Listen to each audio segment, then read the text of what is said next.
Retinal vasculitis, क्योंकि ये कहीं पे भी अरेंज नहीं लिखा हुआ तो चैट जीपीटी ने हमारे लिए इसको बहुत अच्छा अरेंज कर दिया है, तो we will start it.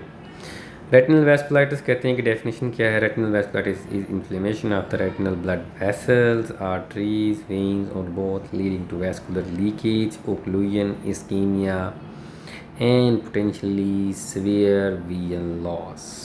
Very good. It is not a single disease but a clinical sign seen in many infectious, autoimmune and idiopathic conditions.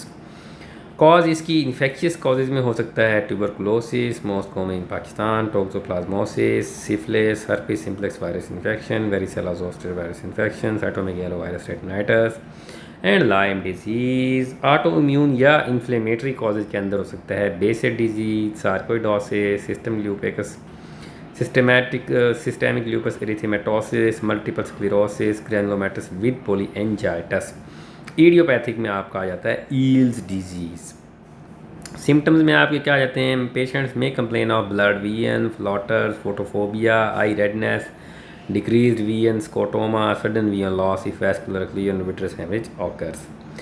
Science में क्या आ जाते हैं? एंटीरियर सेगमेंट के अंदर सेल्स एंड फ्लेयर देखना है, क्रियाटिक प्रेसिपिटेट्स यूवियाटिस के लिए पोस्टीरियर साइनिकी देखनी है, क्रॉनिक केसेस में विट्रस के अंदर विट्राइटस, विट्रस सेल्स देखना है, हेज देखना है।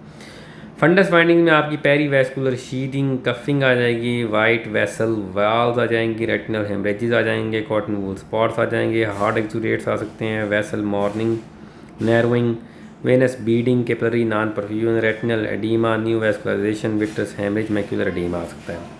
टाइप्स इसकी बाई वेसल इन्वॉल्व आर्ट्राइटिस हो सकती है और फ्लीबाइटिस हो सकता है। वेन्स की इन्फ्लेमेशन, मिक्स्ड आर्ट्राइटिस एंड फ्लीबाइटिस भी हो सकता है। By location peripheral retinal vasculitis हो सकता है, पोस्टीरियर पोल वैस्कुलाइटिस हो सकता है, डिफ्यूज वैस्कुलाइटिस हो सकता है। Diagnosis history, ask about tuberculosis exposure, oral genital ulcer, skin rash, joint pain, fever, weight loss, previous uveitis, recent infections. Examination में best corrected visual acuity, slit lamp examination, intraocular pressure, dilated fundus examination, indirect ophthalmoscopy. Investigations के अंदर imaging कराएंगे, fundus fluorescein angiography FFA gold standard है, vascular leakage को देखेगा, capillary non perfusion को देखेगा, new vascularisation को देखेगा, वेसल स्टेनिंग को देखेगा, ओसीटी मैक्यूलर एडीमा को देखेगा, एपिरेटिनल मेम्ब्रेन को देखेगा, OCT angiography capillary drop out को देखेगा, fundus and photography. Laboratory test के अंदर आप सीबीसी कराएंगे, ESR, CRP, blood sugar, chest X-ray, TB screening, syphilis serology, ANA, ANCA और angiotensin converting enzyme inhibitor, HLA-B51, HIV test when indicated. Management में क्या करेंगे? Step 1 identify the cause, treatment depends on the underlying cause. Number 2 control the inflammation, corticosteroids, topical periocular injections, oral steroid, intravenous steroids for severe disease, immunosuppressive drugs के अंदर use in autoimmune disease और steroid resistant cases, methotrexate, azathioprine, mycophenolate, mofetil, cyclosporine, cyclophosphamide. Biological therapy के अंदर एडेलीमुवैब, इन्फ्लेक्सीमुवैब, एंटीवेजेस आ जाते हैं।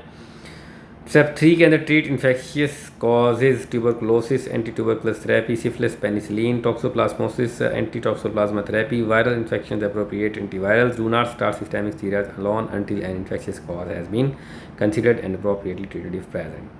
Step 4 में manage the complications, macular oedema को manage करना है, स्टीरॉइड और anti VEGF ineffective cases, new vascularization, pan, retinal photocoagulation, vitreous haemorrhage, observation और vitrectomy, traction, retinal detachment, vitrectomy, cataract और glaucoma, treat as indicated. Complication में cystoid macular oedema most common cause of visual loss, retinal ischaemia, branch और retinal vein occlusion, new vascularization, vitreous haemorrhage, epiretinal membrane, traction, retinal detachment, cataract, secondary glaucoma, permanent vision loss. Key exam points: retinal vasculitis is a sign, not a diagnosis. FFA is the gold standard for assessing the vascular leakage and retinal ischemia. Always exclude the infectious causes, especially tuberculosis and the syphilis, before starting systemic immunosuppression. Vision loss is most common due to the cystoid macular edema, retinal ischemia, or vitreous hemorrhage.